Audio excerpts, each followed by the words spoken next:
Hola a todos, bienvenidos a la nueva serie de podcast de Semillas de Ciencia. El día de hoy tenemos al invitado doctor John Alessandro León Castillo, doctor en Geografía de la Universidad Nacional de Colombia. Su investigación se centró en métodos para mitigar deslizamiento de rocas en corredores viales mediante técnicas de voladura. Desde el año 2000 es docente en la Universidad Distrital Francisco José de Caldas, donde investiga también riesgos naturales y antrópicos. Bienvenido. Un gusto tenerlo aquí. Muy buenas tardes, muchas gracias. Primero que todo, pues yo seré el que estaré haciendo las preguntas. También va a estar mi compañera del grupo, Sofía, Marley. También está acá la fundadora de la fundación, la profesora Josefa. Y entonces vamos a comenzar primero unas preguntas pues personales, en cierta manera. La primera sería ¿qué lo motivó a especializarse en áreas como la geografía o también, por ejemplo, en técnicas de voladura? ¿Por qué le interesó? Bueno, cuando yo estaba en el bachillerato me llamaba bastante la atención la parte de ambiental.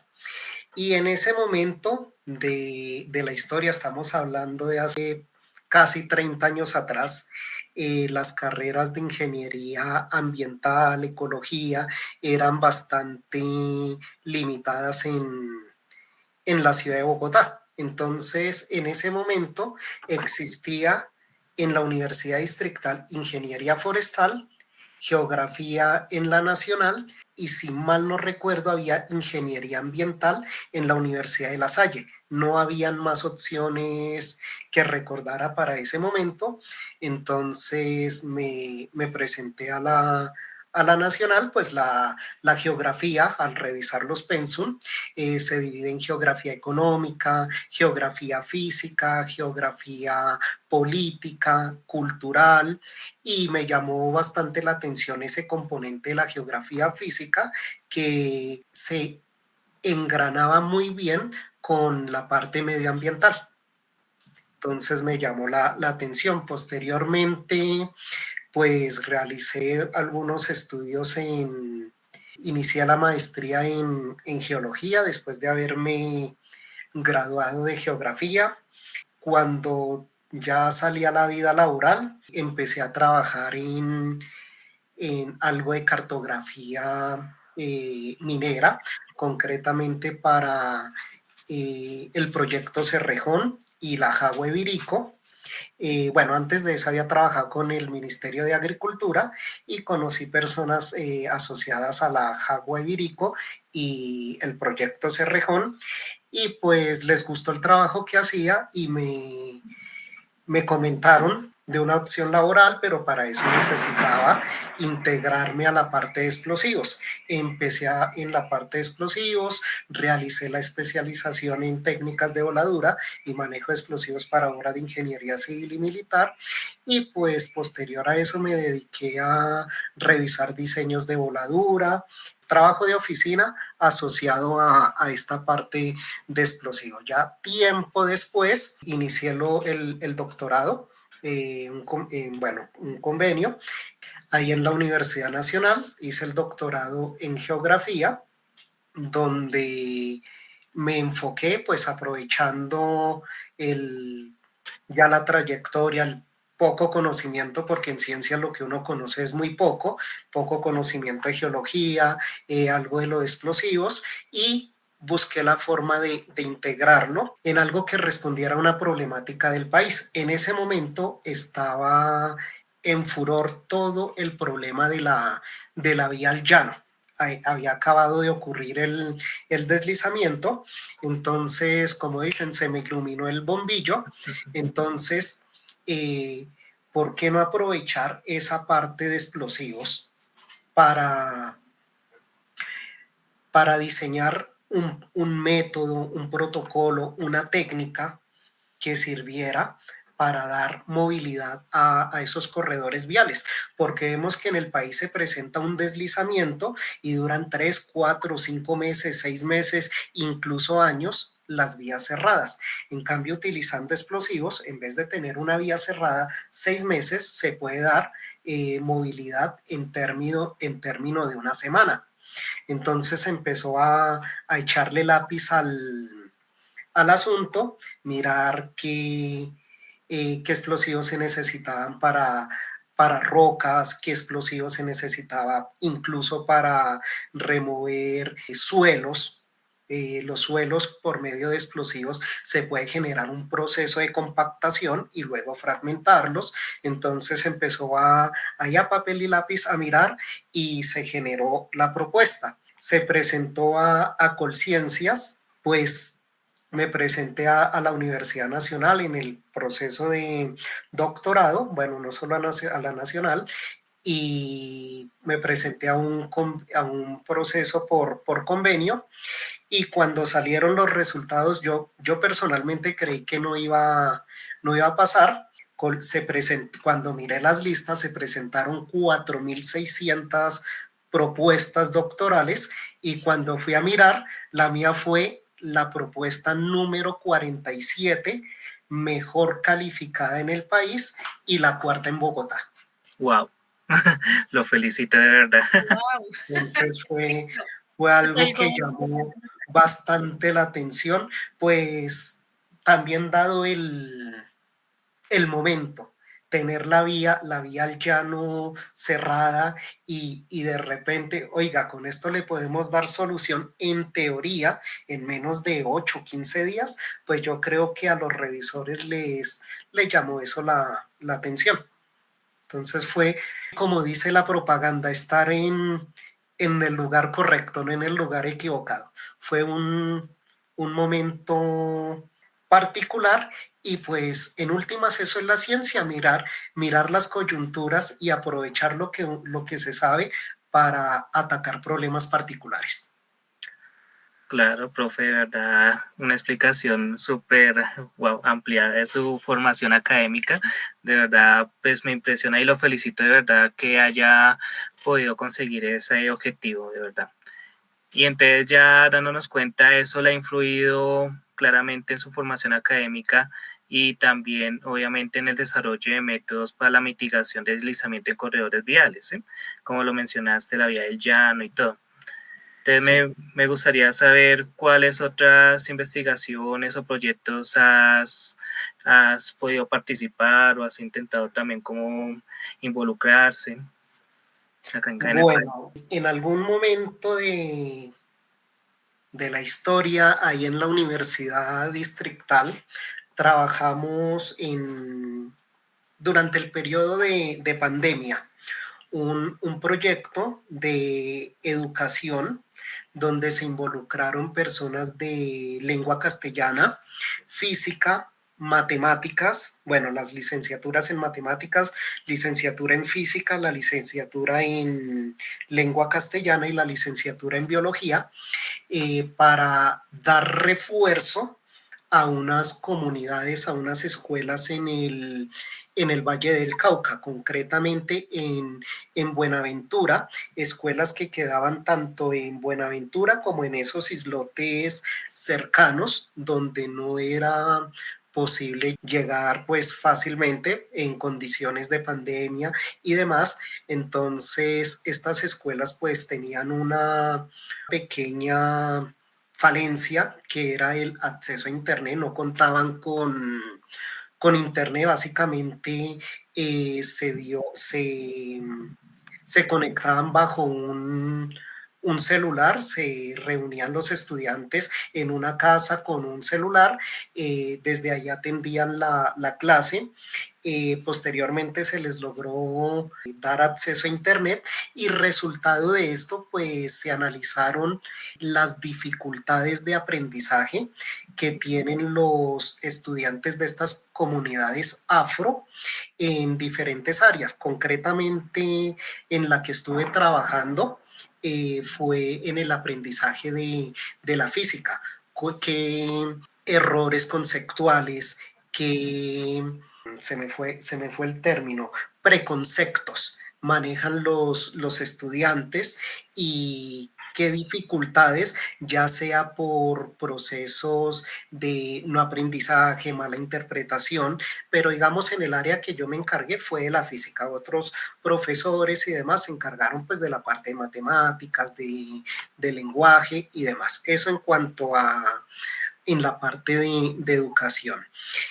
También con el proyecto de licenciatura en física, estuvimos trabajando un proyecto que involucra también la parte de biología asociado a las islas de calor urbana. Y miramos cómo desde 1982, si mal no recuerdo, es que son dos tesis, una es desde 1982 y la otra es de 1977, pero ya recordé cómo es cada cual.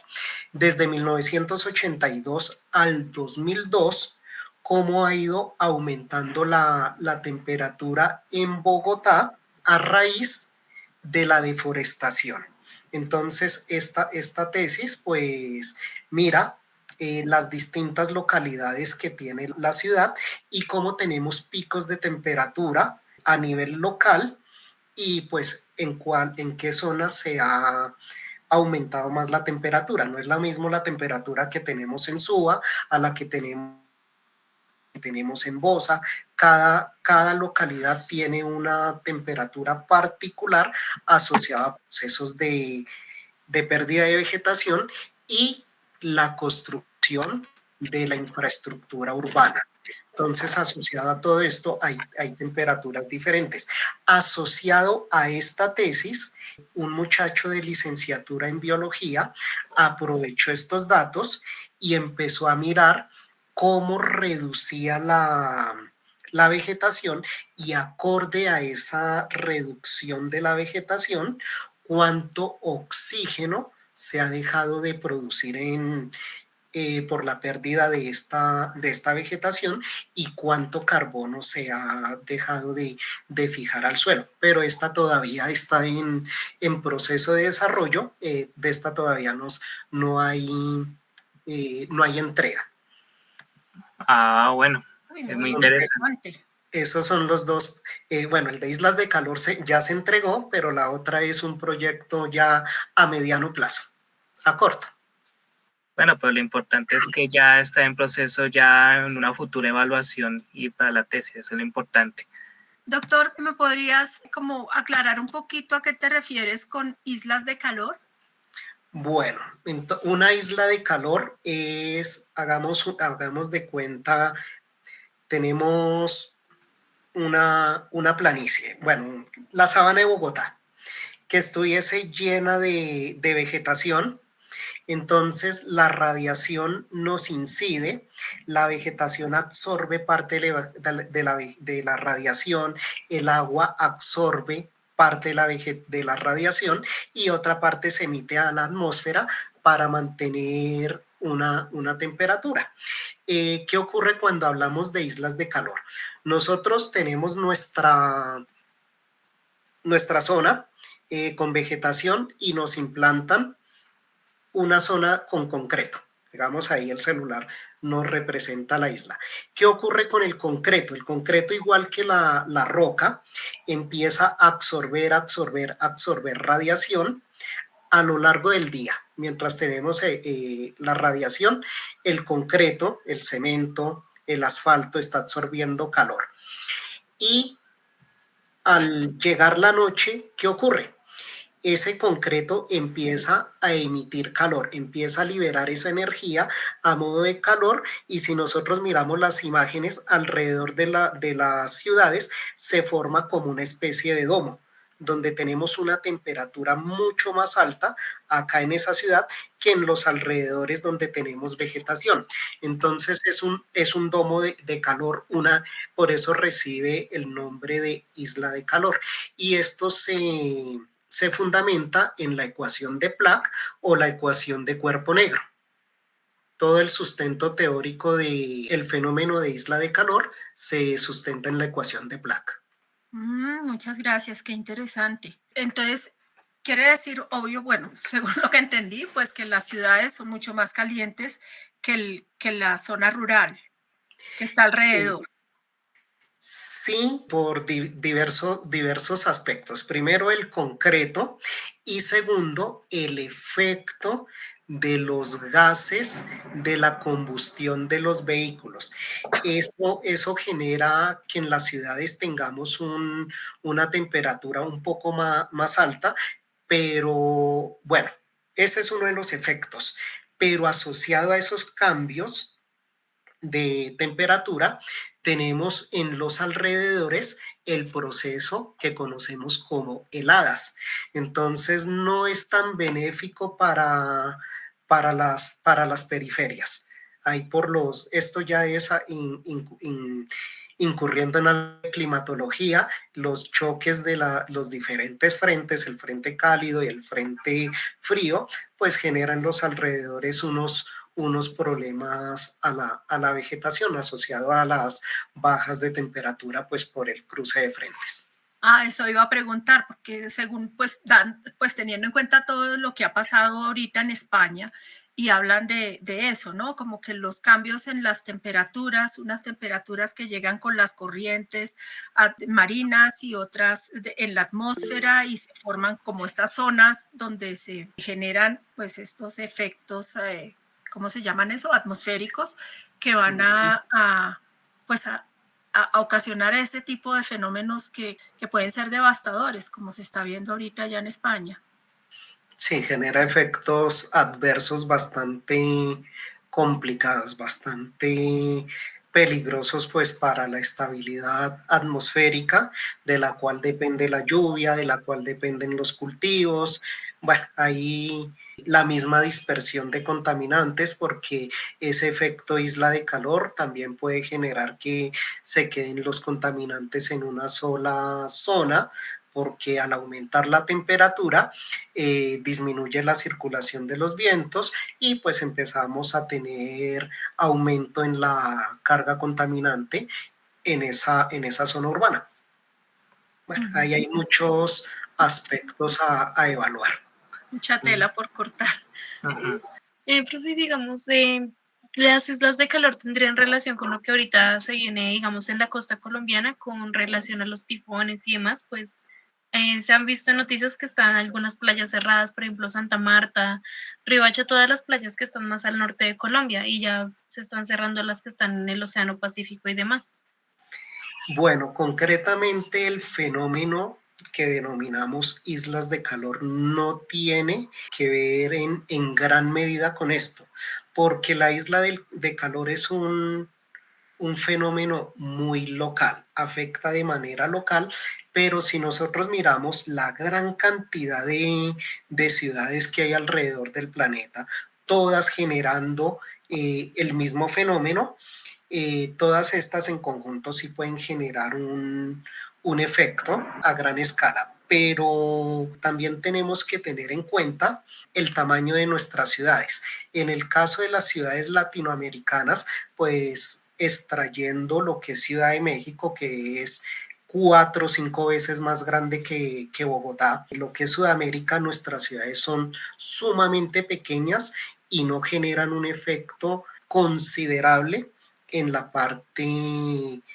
atmosférica.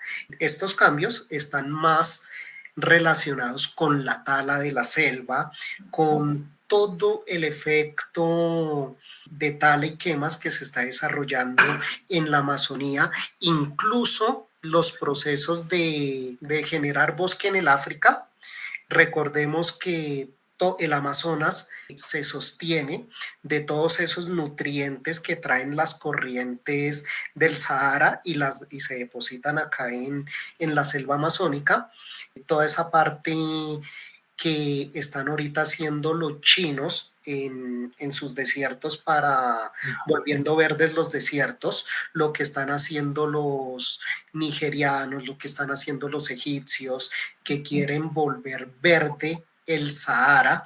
Eso ha generado unos efectos sumamente perjudiciales a la Amazonía. Y si ahora le sumamos toda la tala que se está generando en el Amazonas para la explotación ilegal de algunos minerales, entre ellos el oro. Eso ha generado unas afectaciones al ciclo hidrológico, a la parte atmosférica, donde vemos que la circulación de esas masas de agua ya no precipita directamente en lo que es la selva, sino que esa precipitación está cayendo en el océano, ya no está llegando acá al continente.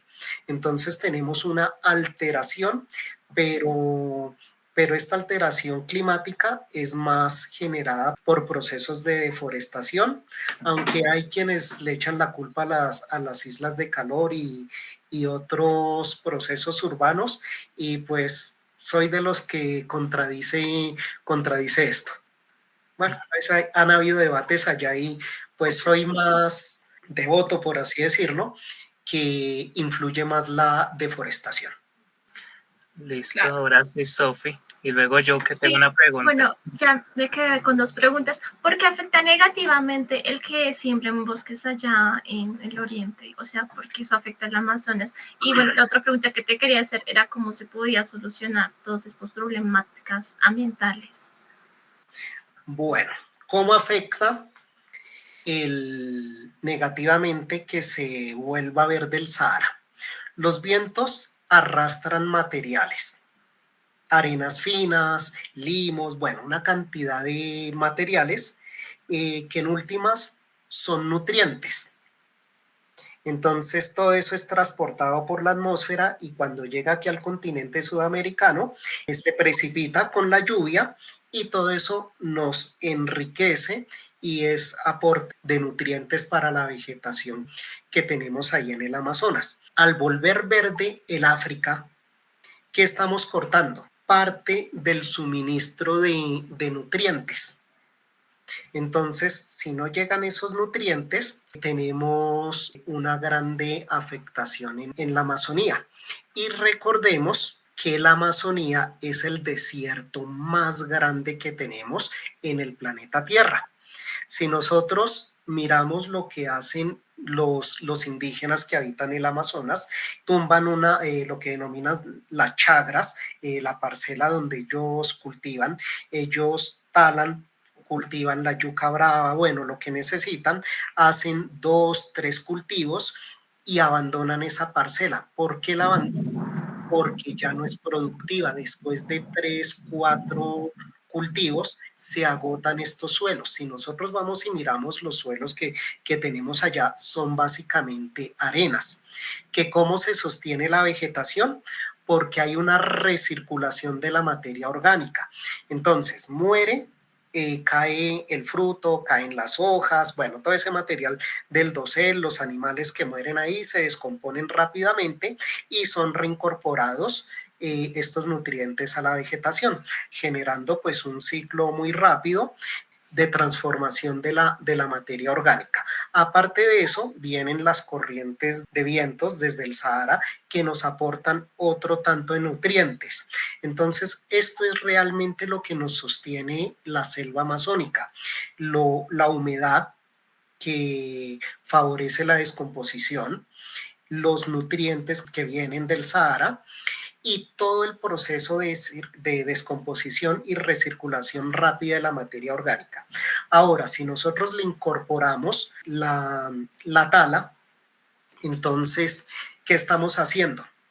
Retirando un factor sumamente importante en lo que se denomina el ciclo hidrológico. ¿Por qué?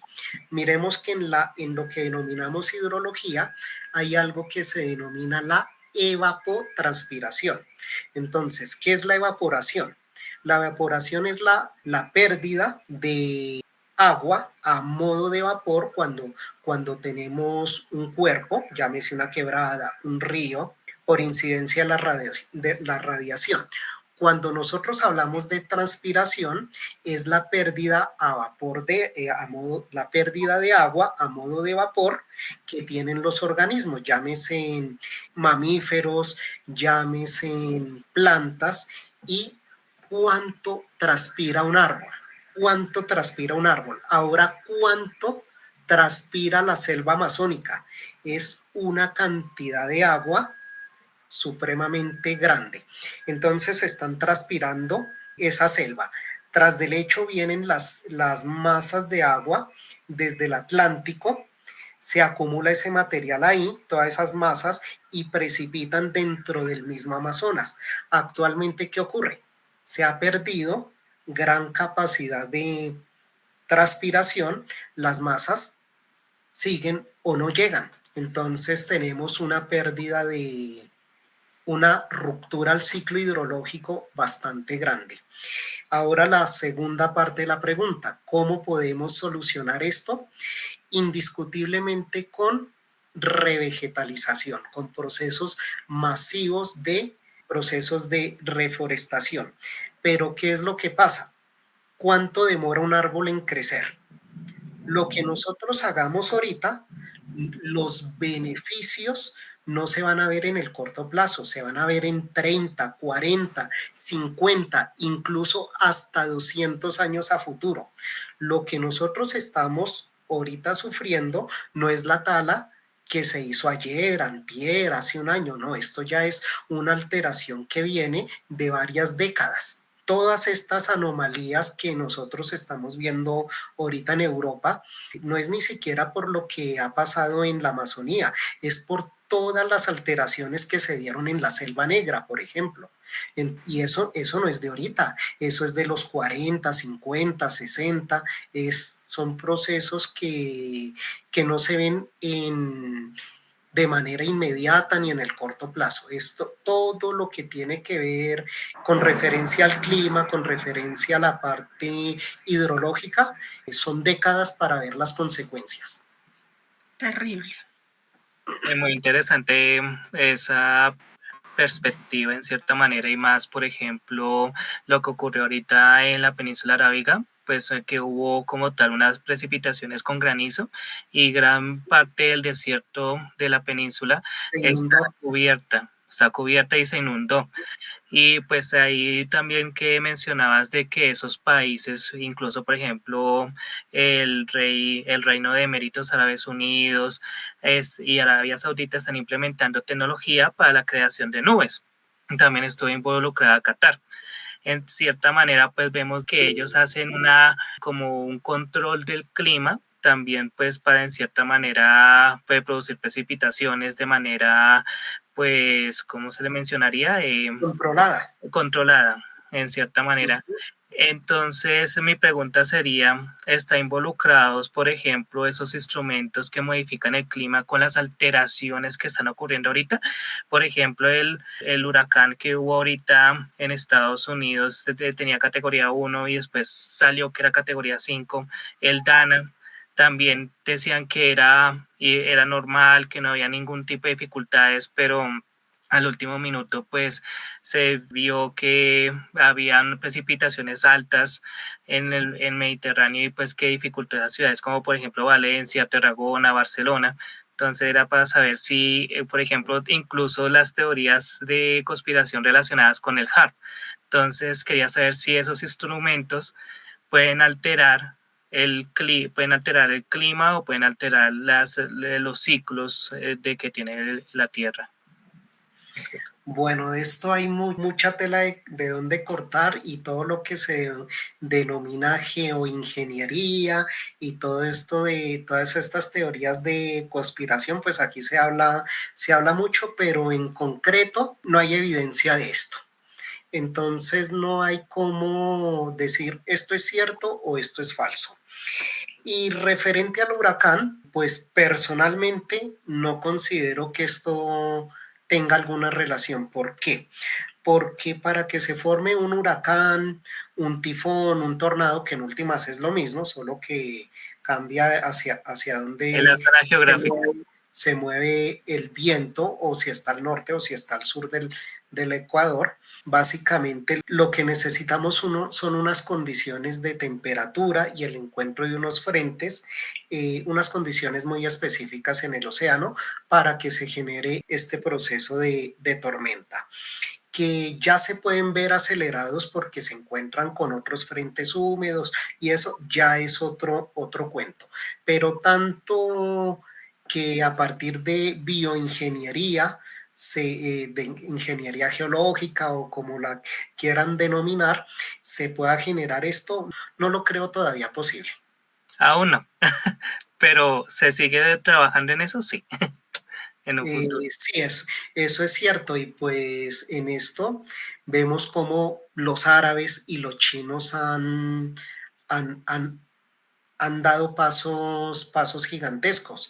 Hace menos de 2 años, los chinos generaron lo que, lo que los japoneses denominaron un arma eh, ecológica, porque los chinos hicieron unas pruebas lanzando unos misiles que esto no era más que bombardear las nubes con zinc, pero cuando se bombardea la nube con zinc generalmente se genera una precipitación, una lluvia, pero estas lluvias tenían algo particular, generaban tormentas eléctricas.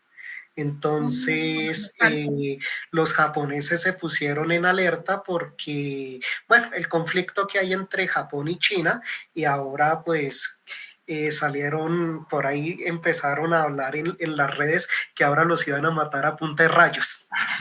De nuevo un bombardeo, de nuevo los van a bombardear. En esto hay mucho cuento, mucha tela de dónde cortar. Entonces, pero hablar con pruebas, con evidencia, y es que ocurre esto, en este momento es sumamente complicado. Todo esto es secreto de Estado, cómo se hace. Hay cosas que salen a la luz pública, pero ya hay otras cosas que están en completa reserva. Pues, profe, yo te iba a hacer una pregunta, pero con lo que acabas de mencionar de los rayos, ya me lo ibas a responder, pero digamos, ¿qué años a futuro, qué tan nocivo puede ser esto para el medio ambiente, pues cambiar lo que está pasando ahorita, de que bombardean las nubes con diferentes químicos para poder hacer que llueva? ¿Qué tan nocivo sería, no sé, en unos 15 años? Pues el ejemplo más claro, sin necesidad de mirar esto, son los embalses. Si nosotros vemos un embalse, toda esa zona se inunda y ¿qué ocurre alrededor? Baja la temperatura, cambia completamente el microclima de la zona. Vemos cómo la vegetación nativa empieza a morir, empieza a haber una transición, un cambio completo de las especies. Entonces, esto mismo puede ocurrir en zonas donde tradicionalmente no llueve y empieza a llover. Un ejemplo extremo, lo que ahorita está ocurriendo en los países árabes. Ahora pueden hacer que llueva cuando quiera. Entonces, a haber mayor humedad allá, ¿qué va a ocurrir? Va a empezar a surgir la vegetación. Y en países tropicales como nosotros, si deja de precipitar, ¿qué va a ocurrir? Empezamos a tener problemas de desabastecimiento de agua para las poblaciones, problemas de agua para la agricultura, inicia un proceso masivo de desertificación, pues yéndonos ya a un caso extremo. Entonces, todo esto pues genera impactos tanto positivos como negativos. Entonces, en algunos sectores habrán impactos positivos, en otros habrán impactos negativos. En últimas, el planeta es sumamente dinámico y lo que retiramos en un sitio, en otro lado, se debe estar agregando. El planeta siempre busca estar en equilibrio, ya sea en las masas de agua, bueno, todo el planeta busca cómo autorregularse. Eso es lo importante porque en cierta manera yo iba a lanzar esta pregunta. Entonces, el planeta siempre está en dinámica, ¿sí? Entonces, siempre tiene cambio climático. De acuerdo también al alto solar o al bajo solar también. Entonces, actualmente se puede decir que el cambio climático es exclusivamente del ser humano o también tiene influencia externa por parte de la naturaleza o por los cambios que hay en el sol. Bueno, tanto y tanto. No soy partidario de que el cambio climático es única y exclusivamente por la quema de combustible fósil. Esto genera Ayuda. Sí, ayuda un poco, contribuye.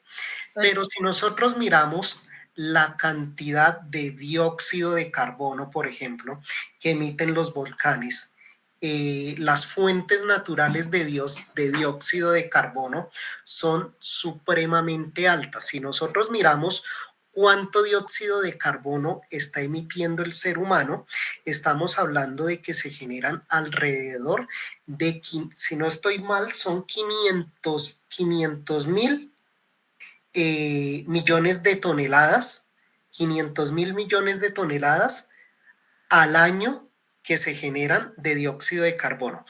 Pero si miramos las fuentes naturales, se generan 9 gigatoneladas anualmente. Esto es descomunal contra la cantidad que genera el ser humano. Entonces, igual, la vegetación está incorporando parte de este dióxido de carbono, lo está fijando. Entonces, esto es un ciclo.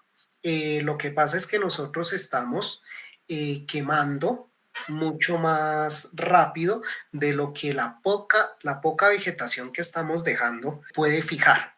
Entonces, eso por un lado, el dióxido de carbono. Y antes de esto, recordemos que esto es una estigmatización que se le hace al dióxido de carbono. Realmente el dióxido de carbono no es el causante del efecto invernadero. El principal causante del efecto invernadero es el vapor de agua. Pero de esto no hablan los grupos ecologistas extremos para todas las subvenciones y todo lo que hay a nivel político en contra o a favor de los combustibles fósiles, porque hay subvenciones a favor de o en contra de, pero el verdadero causante del efecto invernadero es el exceso de vapor de agua que tenemos en la atmósfera. Otra cosa que debemos tener en cuenta son los denominados ciclos de Milankovitch. Entonces, para los que no saben qué son los ciclos de Milankovitch, nosotros, la órbita de la Tierra es elíptica, pero la órbita en unos periodos de tiempo se va cerrando al hacerse casi circular. Entonces, si nosotros estamos más cerca al Sol, ¿qué va a ocurrir? Aumento de la temperatura, sí. derretimiento de los glaciales. Pero a medida que se va volviendo la órbita un poco más elíptica, ¿qué ocurre? Se enfría el planeta y empiezan a aumentar los glaciales. Entonces, personalmente, jamás he visto en una conferencia que se hable del vapor de agua ni la relación que hay en el cambio climático con los ciclos de Milankovitch, y pues está toda la evidencia geológica que demuestra las altas y las bajas de temperatura asociado a esos cambios de órbita en el planeta. Entonces, de esto no se habla, ni siquiera nos han dicho en este momento qué está ocurriendo. ¿Nos estamos alejando o nos estamos acercando? Les dejo la inquietud ahí. El tema sería más que todo por el proceso que se tiene actualmente de la transición energética, que es el desuso de combustibles fósiles y también el desuso de, por ejemplo, la gasolina y todo eso. Pero, por ejemplo, ahorita Colombia está utilizando políticas de transición energética, pero no es uno de los países contaminantes.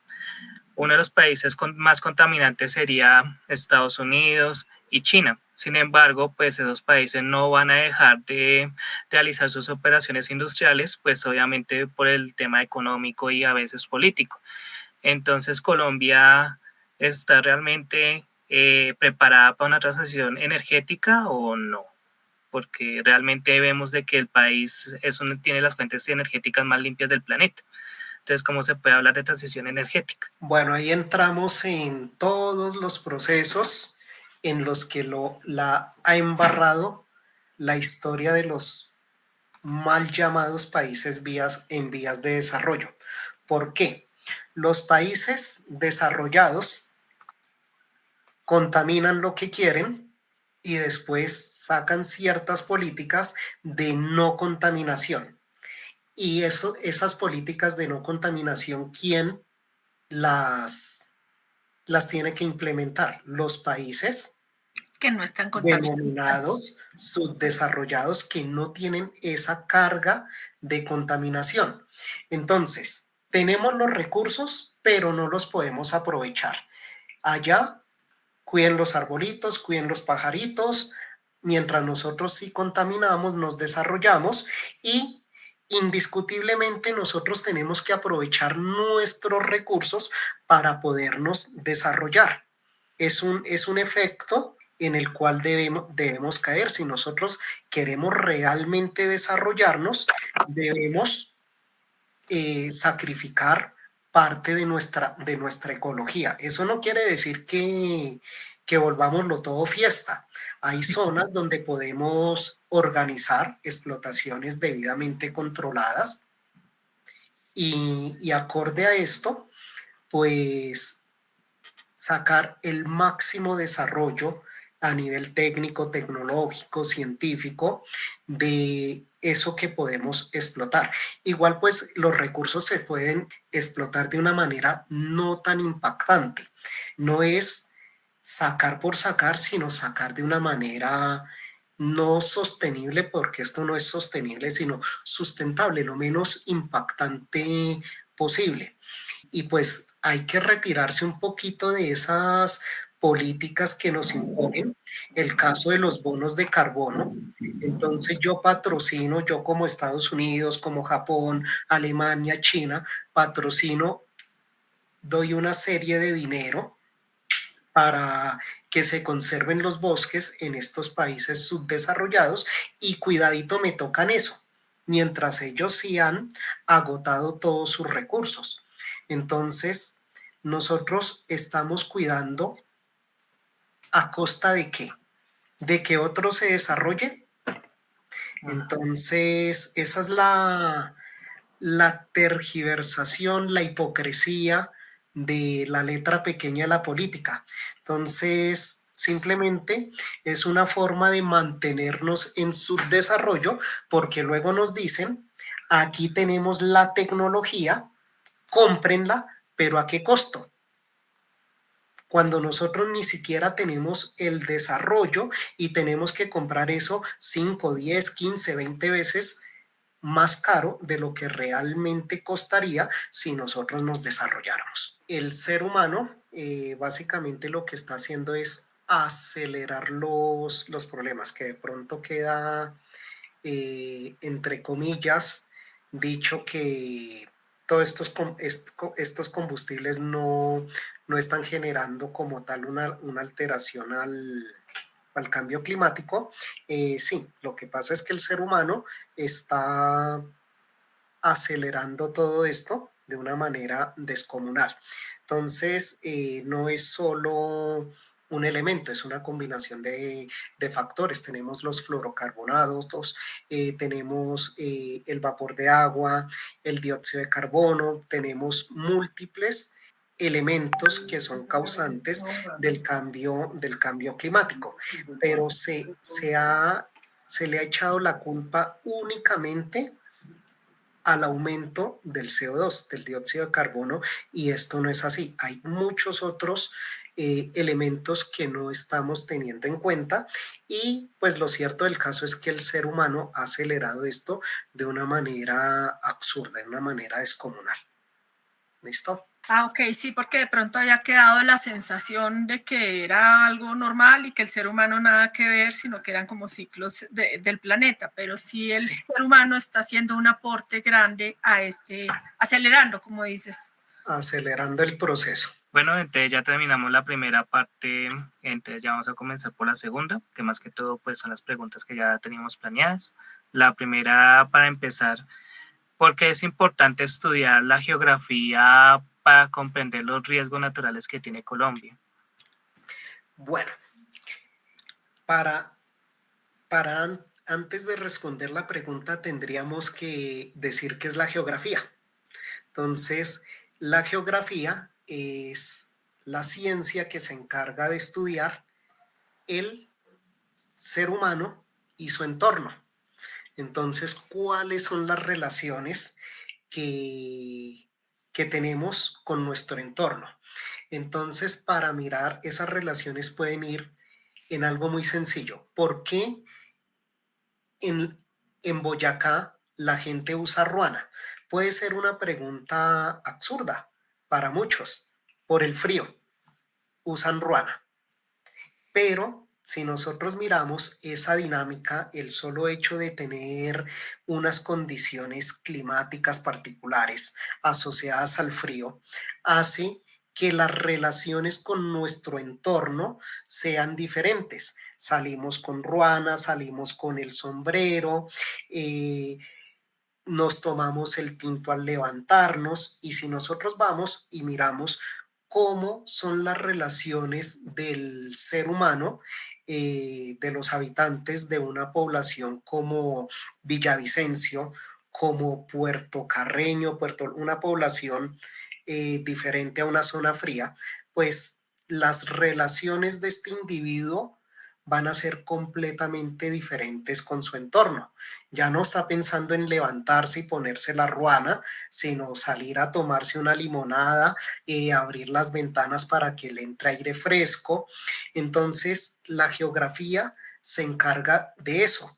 Tenemos la geografía física, que nos busca el entender esas relaciones del medio, cómo actúa la geología, cómo actúa todo, todas esas condiciones ambientales con el ser humano, y cómo lo afectan, y el ser humano cómo cambia esas dinámicas. Tenemos la geografía económica, que cambia, que se encarga de estudiar los patrones de conducta del individuo ante un cambio en su entorno. Por ejemplo, generan una nueva vía, un nuevo trazado vial, y vemos cómo empiezan a llegar las casetas y se empiezan a formar pequeños caseríos que posteriormente se pueden transformar en un municipio. Entonces, desde la geografía estamos entendiendo cómo el ser humano se transforma y transforma el medio. Entonces, el estudio de la geografía es bastante necesario. De hecho, algunos autores dicen que en este mundo holístico de interrelación entre carreras y disciplinas, la única carrera enciclopedista que queda es la geografía, porque no se puede ser buen geógrafo si no se sabe de biología, de geología, de economía, de política. El geógrafo es una persona sumamente integral, que de todo sabe un poquito. Pues tiene sus especialidades, pero es de las pocas carreras enciclopédicas que quedan, y esto le da un valor bastante grande, y lo vemos en los países desarrollados. Si nosotros miramos cuál es el mercado laboral de los geógrafos en Estados Unidos, en Alemania, vemos que más del 50% están con el ejército, con el FBI, con la CIA, porque son los que conocen el territorio. En cambio, en estos países, el geógrafo es sumamente menospreciado, exceptuando algo en México y en Brasil. De resto, en los demás, la geografía está por debajeada, cuando es de las pocas carreras que realmente entiende el territorio y su dinámica. Y si no conocemos nuestro territorio, ¿cómo lo vamos a administrar, a potenciar? ¿Y cuáles serían los riesgos ahí? ¿Cuáles serían los riesgos? Pues como en todo, dependiendo de la conciencia del que esté ahí, porque no nos olvidemos que estamos en un mundo politizado, en un mundo que está realmente manejado por lo que dicta la economía, más que por lo que es el beneficio social. Entonces, desde esa perspectiva, el conocimiento se puede llevar a perjudicar a ciertos grupos en beneficio de ciertas clases. Entonces, pues, La idea es que esto no sea así, pero la historia dicta todo lo contrario, que el conocimiento sea utilizado es para beneficiar ciertas clases. Entonces, si no fuese así, pues desde el conocimiento se puede potenciar el desarrollo social, el desarrollo económico, que esperemos que a futuro cambie la conciencia y se pueda realmente dar ese salto en nuestra conciencia y generar un bien común. Todos trabajemos para todos. Sí, profe, entonces pues también mirando pues dado el terreno montañoso de nuestro país, ¿cuáles crees que serían los principales tipos de deslizamiento de tierra que habrían acá en Colombia? ¿Y cuáles serían como las regiones más afectadas aquí en este territorio? Ya que uno ve todo el tiempo que hay, incluso en la capital, deslizamientos, por ejemplo, en Circunvalar, o incluso cuando están en la época pues festiva, o en los fines de semana uno ve deslizamientos cuando van a ir a lugares para ir a vacacionar y todo, pues siempre hay casos de deslizamientos. ¿Por qué se da? ¿No hay una solución rápida? ¿Qué se puede solucionar ahí? Pues básicamente el territorio, todo el territorio nacional está expuesto a deslizamientos. Tenemos en la zona de montaña una serie de fenómenos. Tenemos incluso en las zonas planas fenómenos, pero estos procesos se desarrollan ¿por qué? Por la alteración de la roca. Y recordemos que Colombia se encuentra en una zona geográfica bastante particular. Entonces, ¿qué genera esto? Estamos sobre el Ecuador, una zona con alta humedad. Tenemos 3 cordilleras, ¿cierto? Entonces, tenemos la cordillera occidental, que es predominantemente metamórfica, la central, que es de predominio ígneo, y la oriental, que es de predominio sedimentario. Estos 3 tipos de roca actúan de manera diferente ante los procesos de meteorización. ¿Listo? Pero sumémosle algo. La placa sudamericana choca contra la placa de Nazca. La de Nazca choca contra la placa de Sudamérica, que nos está generando un componente de fractura, nos está generando una serie de fallas, una serie de esfuerzos para que esas rocas se fracturen, lo que sumado a toda la parte de degradación por meteorización genera unas zonas de inestabilidad sumamente grandes. Esto a lo largo de millones de años pues ha generado el contexto que nosotros vemos actualmente. Se nos han generado suelos donde acorde al contenido de arcillas pues tenemos procesos de rectación, movimientos muy lentos. Tenemos rocas, tenemos salientes rocosas donde la roca está medianamente estable y se nos presentan caídas de rocas. Si me permiten un momento, voy a compartirles acá pantalla de toda la pantalla. Claro, profe.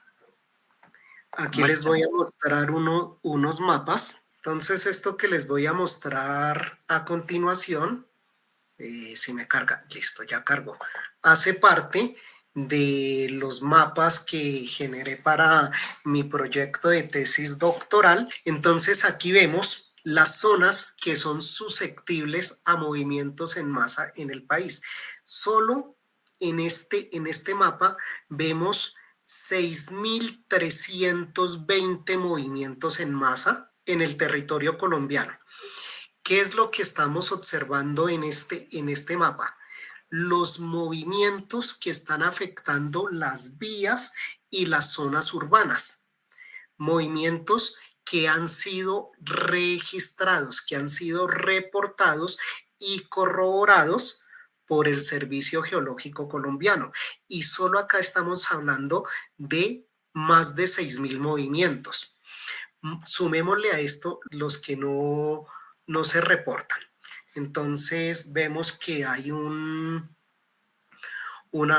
el mapa nos muestra que prácticamente el 50% de nuestro territorio está siendo afectado por diferentes movimientos, como lo es caída de rocas, como lo es rectación, como lo son los flujos.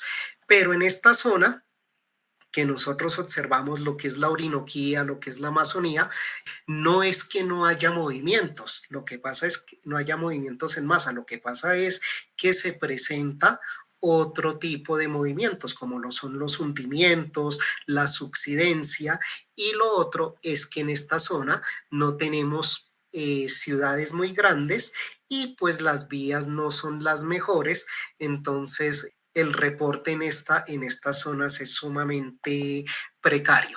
Que nos hablen de que una vía en la Orinoquía está cerrada por un deslizamiento, pues ya no es relevante porque de 365 días que tiene el año, 360 está cerrada.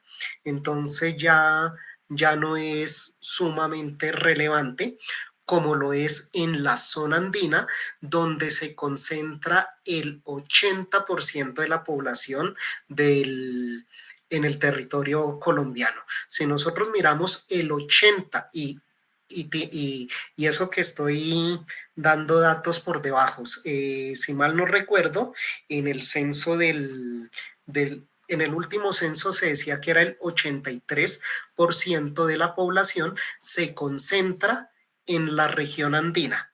Entonces, todos estos deslizamientos que se presentan, ¿qué nos están generando? Ruptura en la movilidad, ruptura en el transporte de alimentos, ruptura en el tránsito de enfermos. Entonces realmente hablamos es de movimientos en masa en la zona andina. Pero si miramos otras zonas del país, no se habla, pero se presentan de manera frecuente e inclusive en la misma proporción. Wow, súper interesante esa perspectiva de verdad. Entonces, no, y el mapa que les acabé de mostrar, vemos prácticamente todo el país está en constante movimiento, está siendo frecuentemente afectado. Estamos en una zona completamente activa tectónicamente.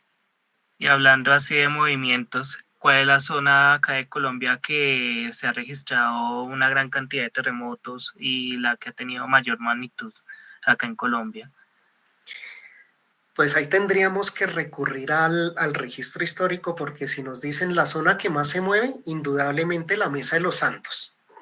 Pero si miramos el registro histórico, no nos podemos olvidar del sismo de 1979 que afectó Tumaco, Isla Esmeralda en Ecuador, que en el 79 pues Tumaco era muy pequeño, pero llegó el tsunami que prácticamente lo acabó, el terremoto de Popayán, el terremoto de Armenia, pues estamos en una zona completamente activa a nivel tectónico, entonces los sismos acá son pues el pan de cada día. Aquí estamos a puertas de terremotos bastante grandes, pues estamos en zonas donde se está acumulando energía. Nomás la ciudad de Bogotá, Tunja, Bucaramanga, pues tenemos acá en Bogotá la falla del borde llanero que nos puede afectar. Tunja y Bucaramanga, la falla de Bucaramanga y la falla de Santa Marta, Bucaramanga. Entonces, no, toda la cordillera, toda la zona de cordillera está en alto riesgo. Y pues esto es muy sencillo para saber, antes de que me pregunten cuáles son las ciudades que están en riesgo, esto es muy sencillo. Cualquier ciudad que sea de fundación española está en riesgo. Los españoles eran expertos en fundar ciudades en zonas de falla. Buscaban una planicie, una zona alta por interés militar. Bueno, buscaban ciertas características y téngale, ahí había una falla. Si miramos Tunja, falla. Si miramos Santa Fe en su momento, falla. Todo lo que sea Popayán, todo lo que sea de colonización española, ciudades fundadas por españoles, el 100% están en una amenaza sísmica alta. Y la pregunta siguiente que tenía... Perdón, Juan, antes de continuar, es que yo tengo una pregunta, pero es por pura ignorancia. Es que hay dos palabras que el doctor estaba mencionando que eran reptación y subsidencia. Entonces quisiera saber qué significa eso. Bueno, la rectación es cuando el suelo tiene altos contenidos de arcilla y se mueve muy lentamente. Y tenemos aquí dos tipos de rectación, algo que se denomina rectación permanente, que es cuando el suelo se mueve de manera constante, y esto es muy lento, a tasas de centímetros al año, 2, 3, máximo 5 centímetros al año.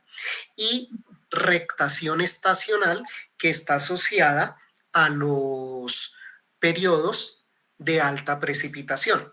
Entonces, cuando llega la ola invernal, empieza a deslizarse, pero el movimiento es sumamente lento. Esto es la rectación. Y cuando hablamos de subsidencia, hablamos es de hundimiento, que por la saturación de agua del suelo, el suelo pierde competencia y empieza a hundirse la infraestructura, por ejemplo. Se generan hundimientos. Ah, listo, muchas gracias. ¿Listo? Bueno, ahora sí, siguiendo la pregunta, ¿Bogotá está preparada para un terremoto? No, no. Indudablemente no. Y pues en contra de lo que dicen algunos conocidos, que se están haciendo refuerzos estructurales en los colegios, que muchos edificios se les está haciendo refuerzo estructural, que ahora se está construyendo con las nuevas técnicas. Recordemos que la ciudad de Bogotá se encuentra sobre algo que se denominan depósitos fluvio-lacustres. Entonces, a final del Mioceno, comienzos del Plioceno, se dio el levantamiento de la cordillera oriental, el gran levantamiento, que empezó a desecar toda la sabana. Entonces, tenemos un gran humedal en lo que es el altiplano cundiboyacense. Y todo ese material es un material no consolidado. Y un ejemplo muy claro, todos nosotros hemos comido gelatina, ¿cierto? ¿Y se acuerdan la propaganda esa de gelada? Pues bueno, de pronto aquí algunos están muy jóvenes, pero si se recuerdan la propaganda, se movía la gelatina y eso empezaba a bailar. Algo similar puede ocurrir en esos depósitos y ya lo corroboró nuestra historia no, ¿qué puede ocurrir bajo un evento de gran magnitud?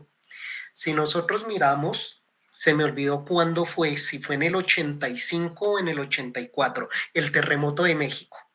85. 85, bueno, tenemos en Bogotá, ¿qué ocurre en la ciudad de Bogotá? Tenemos por acá más o menos este contexto. Por acá tenemos algo que conocemos nosotros como Monserrate. El Cerro de Guadalupe y demás. Y por acá tenemos el Alto de Subachoque. Por acá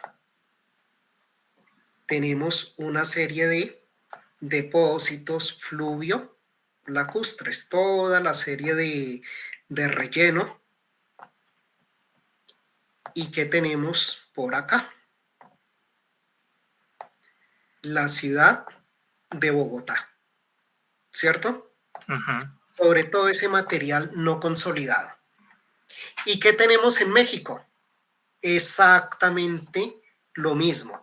Tenemos el Cerro de Guadalupe y por acá, si mal no recuerdo, son los cerros de Nuevo León o o la Serranía de León, algo así es que se llama allá.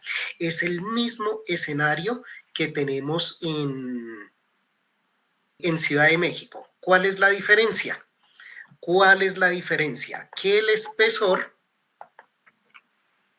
que el espesor acá en el territorio bogotano, en lo que denominamos nuestro relleno sedimentario, excede en más o menos 200 metros el relleno que tienen allá. Es decir, que aquí el escenario puede ser un tantico peor.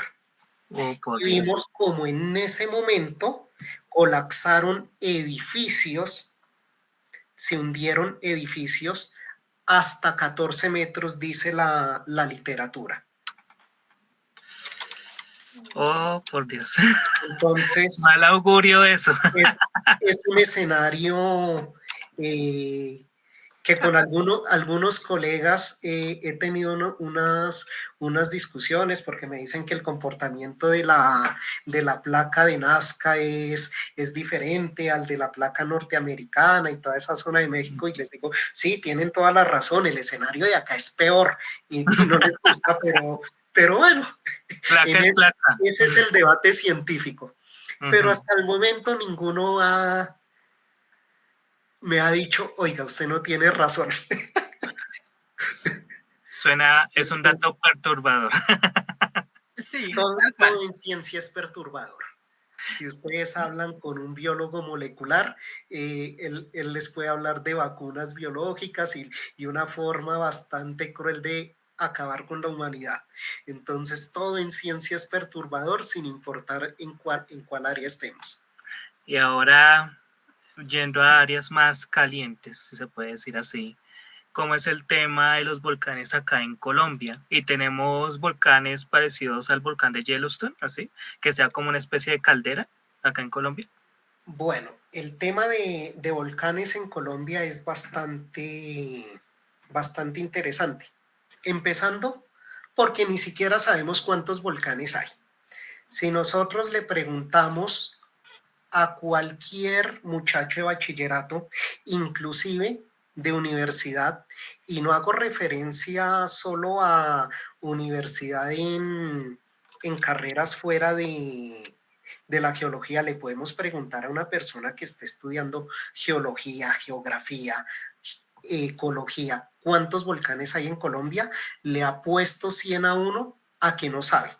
En Colombia tenemos más de 100 volcanes y normalmente nos dicen el Ruiz, el Galera, nos mencionan los 10 de siempre. Empezando que en Colombia tenemos un desconocimiento absoluto de lo que son nuestros volcanes y nuestros complejos volcánicos. No hay unos estudios detallados de los respectivos complejos. Se han identificado, pero no hay estudios detallados. Pues esto ya obedece a la falta de recursos desde el ámbito nacional, que pues tuvimos varios gobiernos que estaban enfocados más era en la parte militar y le restaron recursos a la parte de investigación, educación, etcétera, etcétera. Y pues otros aspectos de la geología fueron dejados de lado, dándole prioridad a lo que es la identificación de recursos, y pues se dejó un poco rezagado la parte de volcanes, la parte de sismos, la parte de hidrogeología, que esperamos que a futuro pues se retomen, y pues es poco el conocimiento. Pero retomando, tenemos una gran cantidad de volcanes y en su gran mayoría los tenemos activos. La gran mayoría de estos pues están, bueno, la mayoría están sobre la cordillera central, los volcanes activos, y se me fue la otra parte de la pregunta. Si hay un volcán parecido al de Yellowstone estilo caldera acá en Colombia. El volcán más parecido al Yellowstone es el Cerro Machín. ¿El Cerro Machín? ¿Y a dónde queda? Cerro Machín. En Cajamarca, Tolima. Tenemos la ciudad de Ibagué, la ciudad de Armenia. Entre la ciudad de Armenia e Ibagué llegamos a Cajamarca, cogemos hacia la vereda El Toche, y ahí a más o menos 45 minutos. Una hora, 45 minutos, una hora de Cajamarca, llegamos a los domos volcánicos del Cerro Machín. ¿Puedo hacer un aporte ahí? De Ujú. hecho, hay tours guiados cerca de esas zonas con fincas cafeteras. Conozco porque pues la mayoría de mi familia es de allí. Y por épocas, digamos que el volcán está más controlado, entre comillas, se pueden hacer algunos tours en la boca del volcán. Claramente que es peligroso, pero pues algunas personas lo toman como tema, digamos, recreativo y pueden sacar distintas cosas, digamos, pueden encontrarse como distintas gemas, digamos, el bien llamado oro falso, que es la pirita, entre otras gemas, que son como, que dicen que tienen como poderes o... ay, perdón. Bueno, sí que dicen como que tienen poderes o pueden ser funcionales para limpiar la energía. Y de hecho el transporte para allá se puede hacer tanto en caballo o en jeeps, ¿qué se llaman? A pie, Ujú, A pie. también. a pie pueden. Senderismo. El De senderismo. hecho, de hecho el cráter, eso es un domo, está el cráter y dentro del cráter hay 3 domos. Dentro de ese cráter, eso es una finca. Es bastante interesante. ¿Y hay riesgo de que explote ahorita o de que erupcione? Pues el tiempo geológico es bastante difícil de entender para los que no están relacionados con esta temática. Nosotros normalmente hablamos de eventos geológicos y los queremos traer a la escala humana, 1 año, 2 años, 5 años, una década, pero cuando hablamos en geología podemos hablar de millones de años. De hecho, la escala geológica es eso, un periodo comprendido en 1 millón de años. Entonces, podemos decir, sí, el volcán va a hacer erupción, pero como puede que sea mañana, puede que sea dentro de 1000 años. Entonces, el tiempo geológico no lo debemos mezclar con nuestra escala, sí, con lo que nosotros denominaríamos el tiempo a escala humana. Eh, Hace unos años, por el año 2009 más o menos, me acuerdo el año exacto porque incluso ese año di una conferencia sobre las amenazas del Cerro Machín ahí en la Universidad Nacional y posteriormente, como 2 meses después, la repetí en la Universidad Distrital. Hubo una alerta bastante grande porque había una actividad bastante marcada en el Cerro Machín y sus alrededores. La gente incluso salió de manera masiva de algunas veredas ahí en los alrededores y de Cajamarca porque creían que estaba en probabilidad, estaban en una alta probabilidad de que hiciera erupción el volcán, que realmente no es una erupción sino una explosión, porque esto es un domo. Entonces, no es como tal una erupción, sino un proceso de crisis donde se rompe todo esto y, bueno, vuela, hagan de cuenta que se explotara una olla express. Bueno, Pero sí, entonces, aspira. para concretar la pregunta, decir va a ser erupción en tanto tiempo, la vulcanología no ha llegado a ese nivel de detalle. No se puede, no se puede dar una fecha exacta. Se puede hablar del escenario de riesgo, del escenario de amenaza y cuáles serían las zonas afectadas. Pero decir cuándo va a ser explosión, cuándo va a ser erupción, esto todavía no es posible. Impredecible. Todavía es impredecible. ¿Cuál sería, por ejemplo, el riesgo que tendría si se podría erupcionar en estos momentos? Uy, pregunta bastante compleja porque el Cerro Machín está catalogado dentro de los volcanes más peligrosos del país. Y si miramos su nivel de daño que puede hacer, lo que actualmente conocemos como la ciudad de Ibagué está actualmente sobre depósitos de ceniza. Ahí encontramos unas zonas donde hay depósitos de ceniza de la última erupción del Machín y sobre el año 2010 estuvimos midiendo con un grupo esos espesores y tenemos zonas donde hay incluso 17 metros de espesor en la columna de cenizas. 17 Entonces, metros. 17 metros alcanzan las columnas de ceniza. Virgen Santa.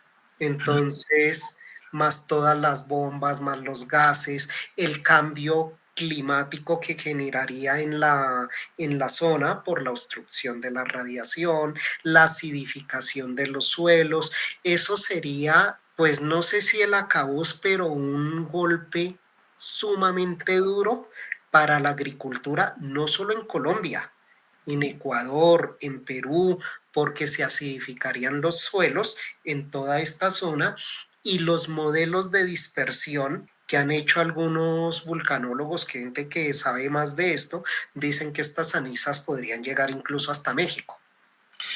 Afectaría todas las selvas, en cierta manera, la amazónica, la de acá del Urabá, la de Chocó. Pues esto ya por los vientos, pero sí, esta parte sí ya, esos modelos de dispersión poco los manejo, los he visto y dicen que afectaría hasta México, pero realmente ya se me sale de mi área de conocimiento. Bueno, entonces pasando ahora a otro. Pero eso es inmenso entonces. Sí. Un volcán, la boca del volcán, o sea, no, es que tenía como la idea que era pues como un hueco por donde salía el, sí, pero entonces lo que están diciendo es que eso es inmenso. No es tanto el tamaño, es la cantidad de material que puede salir de acá, la cantidad de ceniza, material particulado, no es en sí el tamaño. Sí es un complejo grande, de gran tamaño, no es solo el Cerro Machín, porque este hace parte de un complejo, incluso está interconectado con los volcanes de ahí de la zona, el Quindío y bueno, los volcanes ahí cercanos, Quindío, Ruiz, Cerro Bravo, se me fueron los otros dos, Cisneros y Santa Isabel. Bueno. Bueno, ya está la aclaración. Bueno, pasando a otro campo de estudio, pasando ahora al campo de los fósiles, ¿cómo se relaciona más que todo pues el conocimiento que tengamos de paleontología o cómo era Colombia en otros tiempos geológicos? ¿Cómo era? Si era mar, si era selva, si era desierto, qué animales habían. Bueno, indiferentemente, antes de esto, pues nosotros debemos mirar que igual que todas las ciencias, la paleontología tiene sus divisiones. Tenemos la paleontología estadística, la micropaleontología, la paleontología de vertebrados, la de invertebrados, y cada una nos genera una serie de conocimientos que enriquecen pues el saber en este campo. Entonces, desde esa perspectiva se han encontrado microfósiles que nos indican esa determinada zona del país, si estuvo en borde de playa, en zona somera, en las zonas ya de mar profundo, y pues la tectónica ha cumplido su trabajo, nos ha elevado ciertas zonas y pues ya aquí se han desarrollado bosques donde posteriormente se han emplazado otras especies y encontramos ya restos de mastodontes, de otros organismos. Entonces, el territorio colombiano ha sido sumamente dinámico. Entonces, en un mismo sitio podemos encontrar en unas formaciones fósiles de ambiente marino y sobre las rocas que están encima de estas podemos encontrar ya fósiles de organismos de tipo continental, caso de acá en Checua.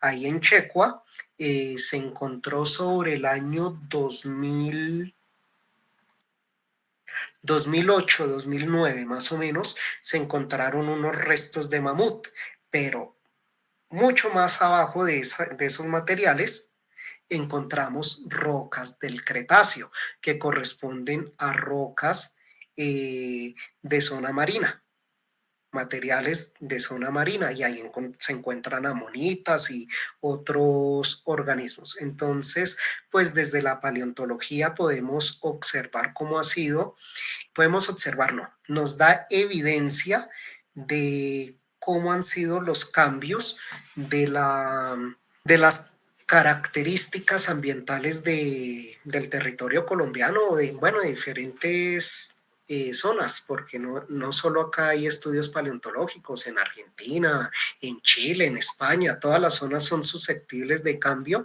y a nivel geológico, pues la paleontología es una de las herramientas que se usa para establecer los ambientes e incluso para datar rocas, que ahí surge algo que se denominan los fósiles guía, fósiles que existieron en periodos particulares y nos sirven para decir, estas rocas son de tal periodo. ¿Y cuáles serían como los lugares donde se pueden encontrar más fósiles acá en el país? Acá en el país, bueno, si miramos el norte del país, sería donde está ubicado el proyecto Cerrejón, que su fósil insignia es la titanoboa. Si miramos ya hacia los Santanderes, el municipio de Guane.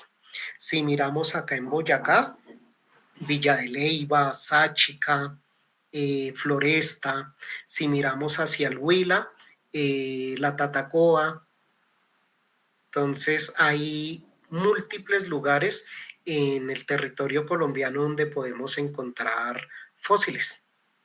No más, si nosotros salimos aquí a Monserrate, ahí en los cerros de Guadalupe, nosotros encontramos microfósiles. Tomar la roca, triturarla y buscar en el estéreo, y ahí encontramos microfósiles. O sea, uno incluso cuando está subiendo la ruta para ir a Monserrate, uno puede escarbar ahí alguna piedra y puede encontrar un fósil fácilmente. Bueno, en Monserrate no he buscado, pero al ladito, en el Cerro de Guadalupe, ahí he tomado muestras, se han triturado incluso con los muchachos de licenciatura en biología y hemos encontrado microfósiles. Entonces, ¿está ahí pegado? Pues asumo que sí. ¿Qué microfósiles encontraron allá en Guadalupe? No los hemos clasificado, apenas se separaron, pero no se ha hecho clasificación. Si me ponen un correo, les mando las fotos, pero no se ha hecho clasificación. Ah, uy, muy bueno, de verdad, muy interesante, de verdad, saber eso. ¿Cuál es algo que pueda destacar a Colombia de otros países a nivel geológico, geográfico? Pues en Colombia, su diversidad, primero la posición, estamos sobre el Ecuador, choques de placas que genera una diversidad geológica bastante grande, empezando porque tenemos gringos acá en Colombia. Ese fragmento de la Sierra Nevada de Santa Marta, eso hace parte de la placa norteamericana. Ese fragmento es de la placa norteamericana.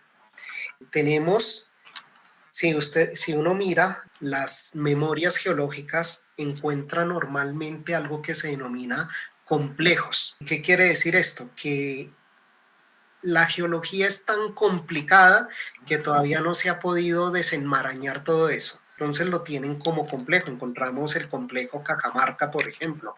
Bueno, entonces hay diferentes complejos en el país, y básicamente su geología es tan enredada que no se sabe a ciencia cierta qué proceso ocurrió ahí. Toda esa diversidad geológica, ¿en qué recae?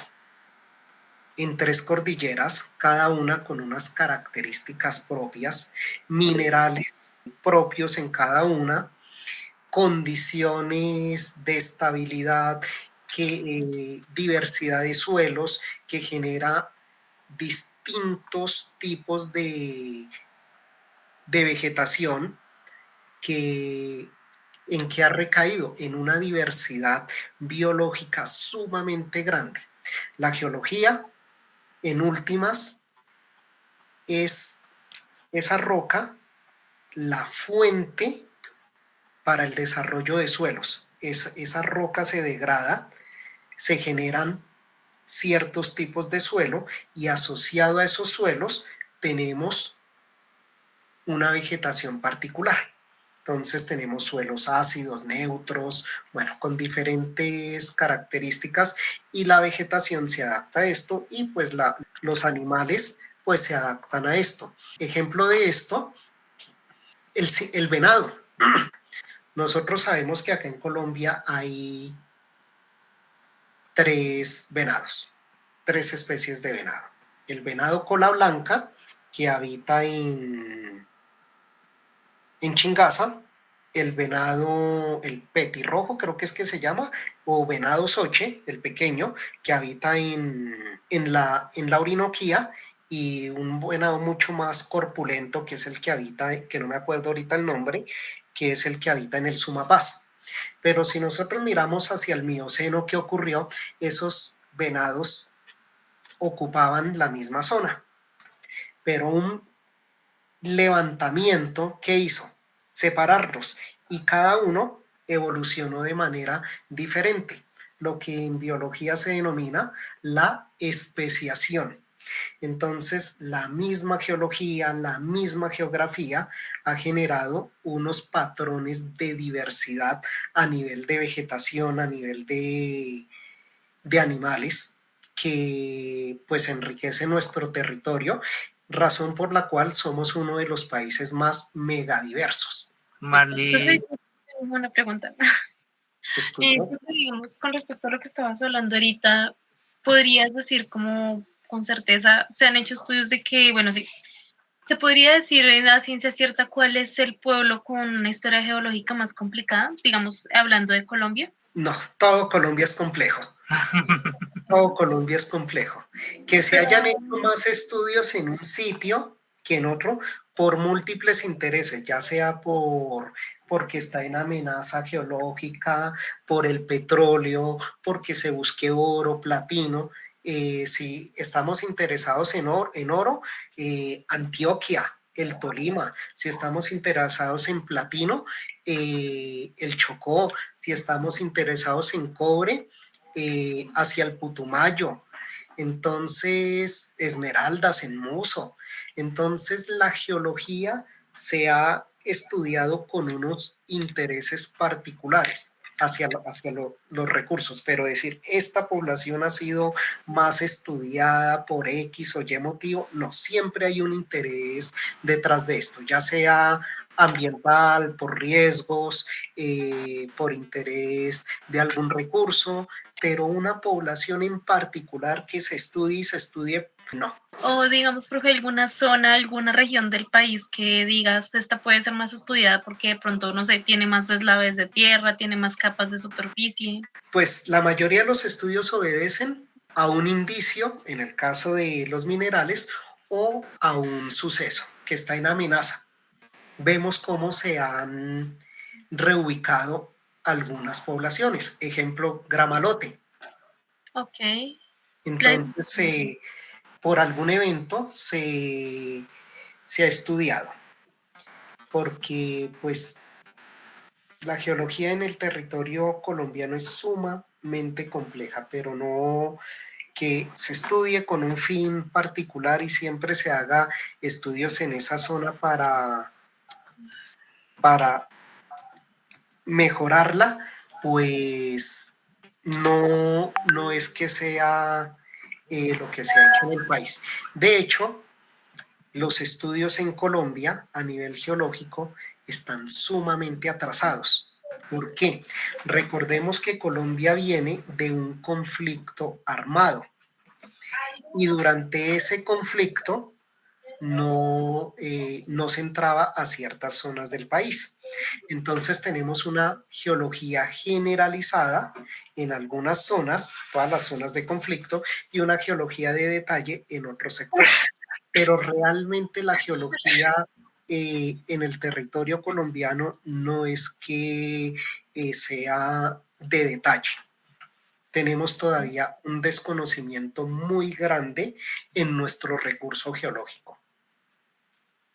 Por eso, más que todo, se han retrasado pues las investigaciones de los ingenieros civiles y para la creación, por ejemplo, de vías férreas, de las vías férreas, más que todo, pues por eso ha impedido de que este país evolucione en cierta manera por ese tipo de cosas.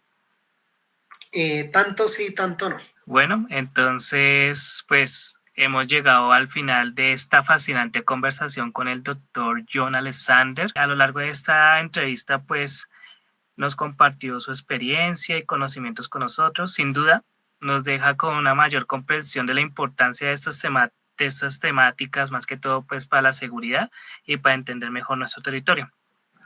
Entonces, pues muchísimas gracias por habernos acompañado durante esta entrevista. Y pues para nuestros suscriptores pues y oyentes, compartan este video, no se olviden suscribirse, dejen sus comentarios. Quería agregar, agradecerle mucho al doctor John por su excelente charla, pues todo lo que aprendimos. Creo que me gustaría que esto fuera un abrebocas y que podamos tenerlo nuevamente en este espacio para seguir aprendiendo toda esta temática tan interesante. Quiero agradecerle mucho y bueno, pues lo esperamos en una próxima ocasión. Bueno, así será. Muchas gracias. Muchas gracias a usted. Bueno, hasta luego. Feliz noche. Hasta luego. Hasta luego, gracias. Hasta luego, Gracias. gracias. Feliz noche.